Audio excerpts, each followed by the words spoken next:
چین کے نائب وزیر اعظم اور کمیونسٹ پارٹی کی مرکزی کمیٹی کے رکن آج پاکستان پہنچیں گے۔ ترجمان دفتر خارجہ کے مطابق چینی نائب وزیر اعظم صدر پاکستان اور وزیر اعظم سے ملاقات کریں گے۔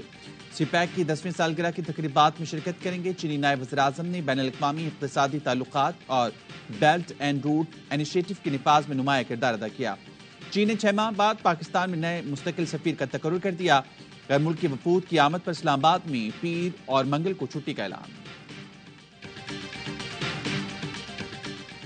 ڈار صاحب کا نام ایک دم سے آ گیا، یہ پتہ نہیں کہاں سے آیا، پیپلز پارٹی نے بعد میں اس پہ اعتراض کیا، تو ڈار صاحب کا تو نام ہم کنفرم کر لیں کہ اس لسٹ میں نہیں ہے، رائٹ؟ میں ایک چیز بڑا کلیئر بتا دوں، کسی بھی پارٹی کا جو عہدے دار ہو یا سیٹ ہولڈر ہو وہ نہیں آ سکتا، یہ طے شدہ بات ہے۔ 9 تاریخ اعلان کیا جائے گا، یہ طے ہے۔ الیکشن ٹائم پہ ہونے کے لیے ضروری نہیں ہے کہ آپ نئی حلقہ بندیاں کریں ہو۔ پیپلز پارٹی نے ساگدار کے نگراں وزیر اعظم بننے کا امکان رد کر دیا۔ خورشید شاہ کی پروگرام سوال یہ میں گفتگو بولے، نگراں وزیر اعظم کے لیے 5 نام شارٹ لسٹ کیے گئے ہیں۔ پارٹی کا بندہ نگراں وزیر اعظم نہیں ہو سکتا۔ 5 ناموں میں سیاستدان ہیں، بیوروکریٹس بھی ہو سکتا ہے۔ 9 اگست کو اسمبلی تحلیل کی جائے گی، طے ہو گیا 90 دن میں الیکشن ہوں گے۔ امید کرتا ہوں صاف اور شفاف الیکشن ہوں گے۔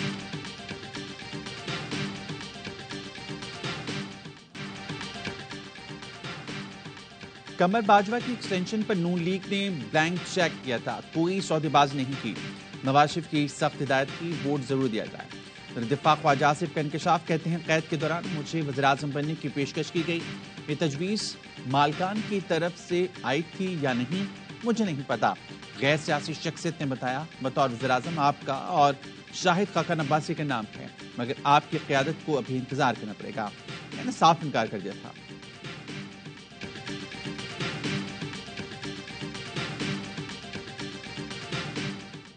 پی ٹی آئی حکومت میں ملک کبھی بھی ڈیفالٹ کی طرف نہیں گیا۔ سابق وزیر خزانہ اسد عمر نے شبر زیدی کے تمام الزامات کی تردید کر دی۔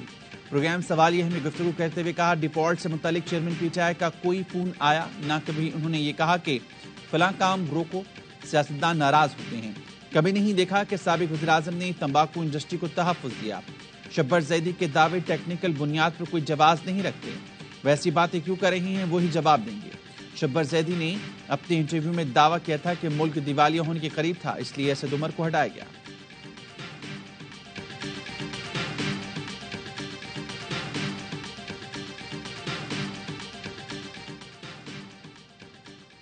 شبر زیدی کی یادداشت فارغ ہو گئی ہے یا کسی کو راضی کرنے کے چکر میں ہیں؟ حماد اظہر کا ٹویٹ لکھا، فاٹا میں سٹیل کی صنعت پر ٹیکس چھوٹ ختم کرنا چاہتے تھے تو مجھ سے حمایت مانگی۔ ٹی وی پر جا کر بول رہے ہیں کہ حماد نے اپنے مفاد میں میری حمایت کی لیکن وزیر اعظم نہیں مانے۔ فواد چودھری نے رد عمل دیا، اسد عمر واضح تھے، آئی ایم ایف کے پاس جانا ہے اور وزیر اعظم کا بھی یہی خیال تھا۔ پہلے 3 دنوں میں ہی واضح ہو گیا تھا کہ نون لیگ نے دیوالیہ معیشت چھوڑی ہے۔ اسد کیسر نے بھی سابق چیئرمین ایف پی آر کے دعوے مسترد کر دیے، کہا زرعی ترقی کے لیے پارلیمانی کمیٹی بنائی گئی، کمیٹی کی سفارش پر کسانوں کو ٹیکس چھوٹ دی گئی، سگریٹ کمپنیز پر ٹیکس لگایا گیا، میرے حلقے والوں کا گزر بسر تمباکو کی آمدن پر ہے۔ کمیٹی نے تمباکو کے بجائے سگریٹ پر ٹیکس کی تجویز دی۔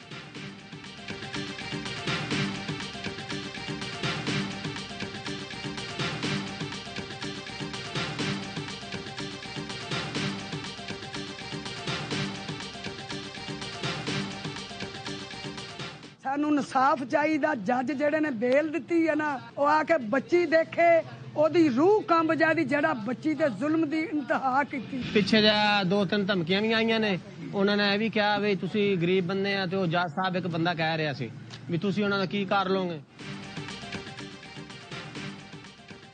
پہلے بچی پر تشدد کیا، اب اہل خانہ کو دھمکیاں دے رہی ہیں۔ رضوانہ کے والد نے الزام لگایا کہ مجھے دھمکیاں مل رہی ہیں، کہا جا رہا ہے غریب بندے ہو کچھ نہیں ہوگا، بچی کا نجی اسپتال میں علاج بھی کرا دیں گے، کچھ پیسے بھی مل جائیں گے۔ میں نے جواب دیا پیسے لوں گا نہ اسپتال سے بچی کو نکالوں گا۔ پروگرام سریام میں گفتگو کرتے ہوئے رضوانہ کی دادی نے کہا، جس جج نے ملزمہ کو ضمانت دی وہ بچی کی حالت دیکھ لے تو روح کام جائے گی۔ چائلڈ پروٹیکشن بیورو کی چیئرپرسن سارہ احمد نے بتایا، تشدد کے دوران بچی کی آنکھیں پھوڑنے کی کوشش کی گئی۔ نگراں وزیر صحت پنجاب جاوید اکرم نے بتایا بچی کی حالت پہلے سے بہتر ہے۔ رضوانہ کی تعلیم کی ذمہ داری لینے کا بھی اعلان کر دیا۔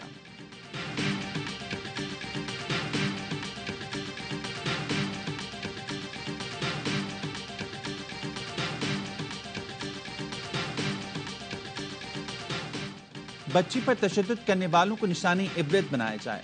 امیر جماعت اسلامی سراج الحق کا مطالبہ۔ سراج الحق نے اسپتال میں رضوانہ کی عیادت کی، کہا انسانوں کی شکل میں کچھ درندے ہوتے ہیں، تعلیم اور ڈگریوں سے ان کی سوچ میں کوئی تبدیلی نہیں آتی۔ پیپلز پارٹی رہنماؤں نے بھی اسپتال میں زیر علاج رضوانہ کی عیادت کی۔ شاہدہ رحمانی نے کہا معاملہ قومی اسمبلی میں اٹھاؤں گی، متاثر بچی کو انصاف دلا کر رہیں گے۔ پروفیسر الفرید ظفر کہتے ہیں رضوانہ کی طبیعت پہلے سے بہتر ہے، آکسیجن کی اب بھی ضرورت پڑ رہی ہے۔ رضوانہ نے خود کھانا مانگا، نرم غذا دینا شروع کر دی ہے۔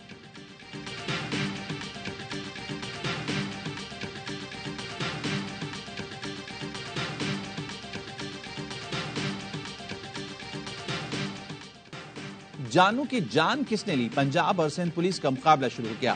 کچے میں اندھڑ گینگ کا سربراہ جانوں گزشتہ روز 8 ساتھیوں سمیت مارا گیا۔ ڈی پی او رحیم یار خان رضوان عمر گوندل کا دعویٰ ہے جانو اندھڑ اور ساتھیوں کو صادقاباد پولیس نے مارا۔ ڈاکو مارے گئے، ساتھیوں کی لاشیں اپنے ساتھ لے گئے۔ ایس ایس پی کشمور کہتے ہیں اندھڑ گینگ کے 2 دن پہلے موجودگی کی اطلاع پر آپریشن کیا۔ پولیس کے مخبر عثمان کو بھی ڈاکو نے مار دیا۔ پنجاب پولیس تو آپریشن میں شریک ہی نہیں تھی۔ ڈاکو کی ویڈیو نے پولیس کے دعووں پر سوال اٹھا دیے، بتایا کوئی مقابلہ نہیں ہوا، ڈاکو آپس کی لڑائی میں مارے گئے۔ گولیاں چلنے کے دوران گھر میں سوئے 2 بچے جان سے چلے گئے۔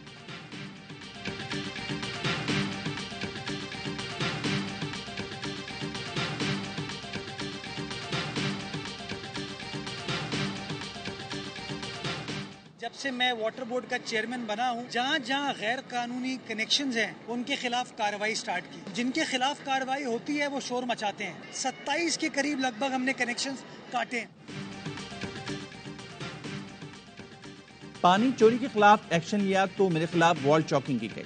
میئر کراچی مرتضی بھاب کہتے ہیں ہب ڈیم سے پہلے 10 ملین گیلن پانی مل رہا تھا، اب 25 ملین گیلن پانی مل رہا ہے۔ سندھ حکومت کی کوششوں سے کراچی میں پہلے کے مقابلے میں جرائم کم ہیں۔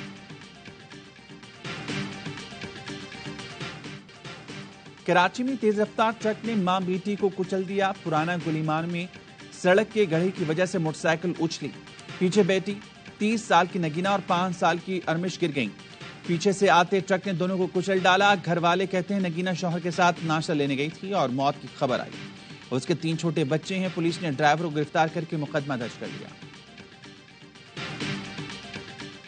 کتے اتنے ہیں یہاں پر، ان کتوں کی وجہ سے پبلک کے پیچھے بھاگتے ہیں، بائک والوں کے پیچھے، اور بائک والے الٹے سیدھے گرتے ہیں، کسی سے بھی ٹکرا جاتے ہیں، کسی گاڑی کے نیچے آ جاتے ہیں۔ یہ ان کتوں کا کچھ کیا جائے یہاں پر۔ آوارہ کتوں کی بہتات اور سڑک کے گڑھے حادثوں کے سبب بننے لگے۔ پرانا گلیمار میں پیش آئے واقعے نے کے ایم سی کی کارکردگی پر سوال اٹھا دیے۔ علاقہ مکین کہتے ہیں کتے پیچھے لگتے ہیں تو لوگ اپنی موٹر سائیکل بھگاتے ہیں اور گڑھوں میں پھنس کر گر جاتے ہیں۔ شہری انتظامیہ کی غفلت انسانی جانیں لے رہی ہے۔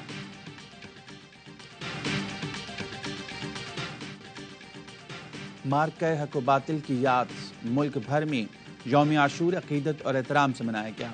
شہر شہر جلوس برآمد ہوئے۔ دین اسلام کی سربلندی کے لیے عظیم قربانی دینے والے نواسۂ رسول حضرت امام حسین رضی اللہ تعالیٰ عنہ اور شہدائے کربلا کو خراج عقیدت پیش کیا گیا۔ کراچی کا مرکزی جلوس نشتر پارک سے برآمد ہو کر حسینیہ ایرانیہ کھارا در پر اختتام پذیر ہوا۔ لاہور میں نثار حویلی سے برآمد جلوس مقرر راستوں سے ہوتا ہوا کربلا گام شاہ پر ختم۔ اسلام آباد، پشاور، کوئٹہ اور دیگر چھوٹے بڑے شہروں میں بھی جلوس برآمد ہوئے۔ جلوسوں کے اختتام پر مجلس شام غریباں کا اہتمام، جلوس کے راستوں پر سبیلوں کا اہتمام۔ ملتان میں نظر و نیاز کے لیے حلیم کی 100 سے زائد دیگوں کی تیاری۔ ملک بھر میں عزاداران میں لنگر تقسیم کیا گیا۔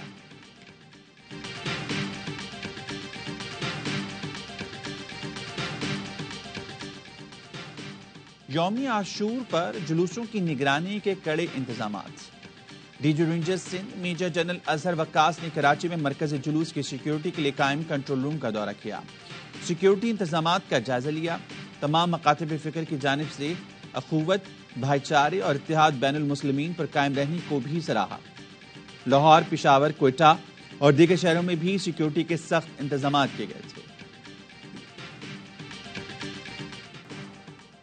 لاہور، شیخوپورہ، راولپنڈی، گجرانوالہ، ڈسکا، پسرور، پتوکی، جھنگ، گوجرا اور گردنما میں بارش۔ لاہور، گلشن راوی میں 152، لکشمی چوک پر 101 ملی میٹر بارش ریکارڈ کی گئی۔ قذافی اسٹیڈیم کے طرف پانی جمع، گجرابالہ اور صاحبال میں نشیب علاقے سیلاب، سوات میں شدید بارشوں کے باعث لینڈ سلائیڈنگ، مالم جبہ روڈ ٹریفک کے لیے بند، شانگلہ میں لینڈ سلائیڈنگ کی وجہ سے لنک روڈ بند، چلاس میں سیلاب سے گھروں، فصلوں، باغات کو نقصان، رابطہ سڑکیں تباہ۔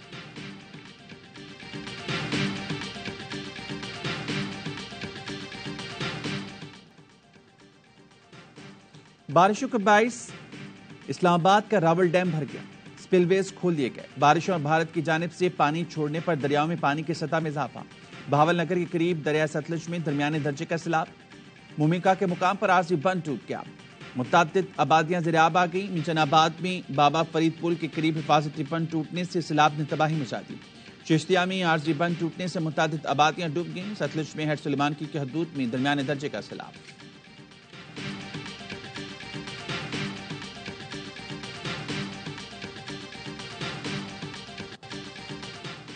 عوام کے لیے اچھی اور گندم ذخیرہ کرنے والوں کے لیے بری خبر، روس سے گندم کا پہلا جہاز پاکستان پہنچ گیا، پرائیویٹ سیکٹر روس سے $279 میٹرک ٹن کے حساب سے گندم درآمد کر رہا ہے، روس سے خریداری کے بعد ملک کو $92 فی کلو کے حساب سے گندم ملنے کا امکان ہے، روس سے گندم خریداری کے بعد ملک میں آٹے کی قیمت میں کمی آئے گی۔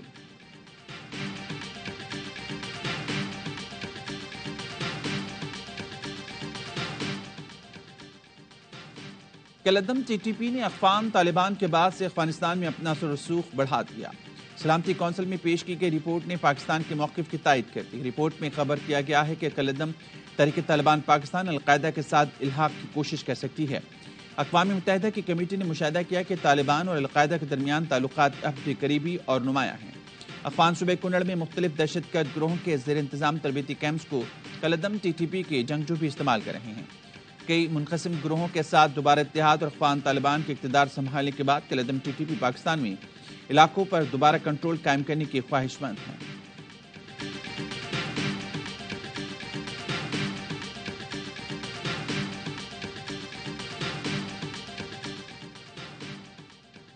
مقبوضہ کشمیر میں بھارتی فورسز نے ظلم کی انتہا کر دی، روہنگیا کے پناہ گزینوں کے کیمپ پر حملہ، آنسو گیس کی شیلنگ سے 1 ماہ کا بچہ جان سے گیا، والدین کو بچے کے جنازے میں ہتھکڑیاں پہنا کر لایا گیا، بھارتی پولیس کی روہنگیا مسلمانوں کو احتجاج سے روکنے کے لیے فائرنگ اور شیلنگ۔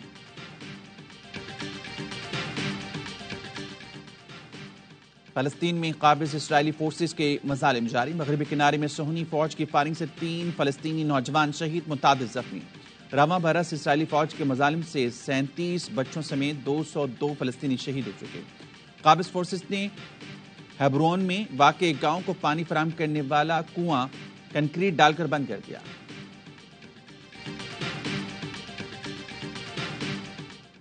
سویڈن اور ڈنمارک میں قرآن پاک کی بے حرمتی کے واقعات، سعودی وزیر خارجہ شہزادہ فیصل بن فرحان کا سویڈن کے وزیر خارجہ سے رابطہ، انتہا پسندانہ کارروائیوں کو روکنے کے لیے فوری اقدامات کا مطالبہ، کہا قرآن کی بے حرمتی کے واقعات نفرت کو ہوا دینے کی کوشش ہے، سویڈن کے وزیر خارجہ نے کہا مقدس کتابوں کی بے حرمتی کی تمام کارروائیاں رکوانے کی کوشش کی جائے گی۔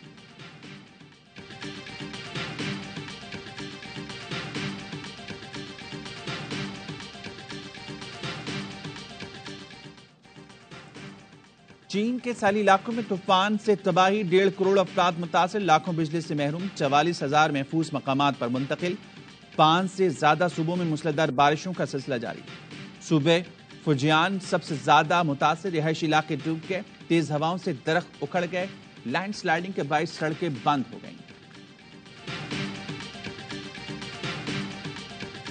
افریقی ملک نائجر میں بغاوت کے بعد فوجی سربراہ نے خود کو سربراہ مملکت قرار دے دیا، آرمی چیف کی خطاب میں عوام سے حمایت کی اپیل، کہا ملک کی سیکیورٹی کی بگڑتی صورتحال اور بیڈ گورننس کے باعث حکومت کا تختہ الٹنے کا فیصلہ کیا، نائجر میں فوجی بغاوت کے خلاف مظاہرے جاری، افریقی یونین نے جمہوری حکومت کا تختہ الٹنے والی نائجر فوج کو واپس بیرکوں میں جانے کے لیے 15 دن کا الٹیمیٹم دے دیا۔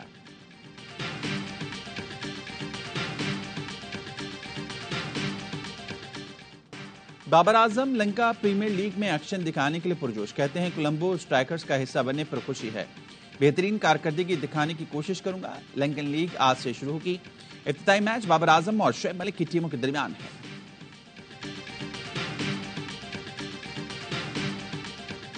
بال پر چھکا، وائٹ پر چوکا، پھر لگاتار 6 چھکے، کابل پریمیئر لیگ میں 1 اوور میں 48 رنز بن گئے، ہنٹرز کے صدیق اللہ اتل نے ڈیفینڈرز کے عامر ززائی کو دھو ڈالا.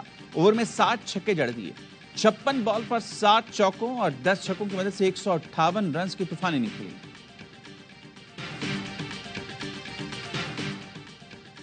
انگلینڈ کے مائناز فاسٹ بالر اسٹوارٹ براڈ کا کرکٹ سے ریٹائرمنٹ کا اعلان. ہال میں جاری ایشز سیریز کے 5ویں ٹیسٹ کے اختتام پر ریٹائر ہو جائیں گے. براڈ کو دوسرے کامیاب ترین ٹیسٹ فاسٹ بالر ہونے کا اعزاز حاصل ہے. اسٹوارٹ براڈ 167 ٹیسٹ میں 602 وکٹیں حاصل کر چکے. انہوں نے 121 ون ڈے اور 56 ٹی20 میں بھی انگلینڈ کی نمائندگی کی.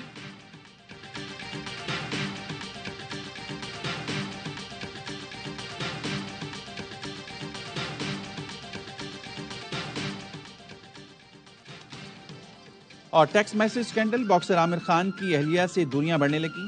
برطانوی میڈیا نے بتایا عامر اور فریال ایک دوسرے سے علیحدہ رہ رہے ہیں. عامر خان ماڈل گرل کے ساتھ چیٹ لیک ہونے پر فریال مخدوم سے معافی مانگ چکے ہیں.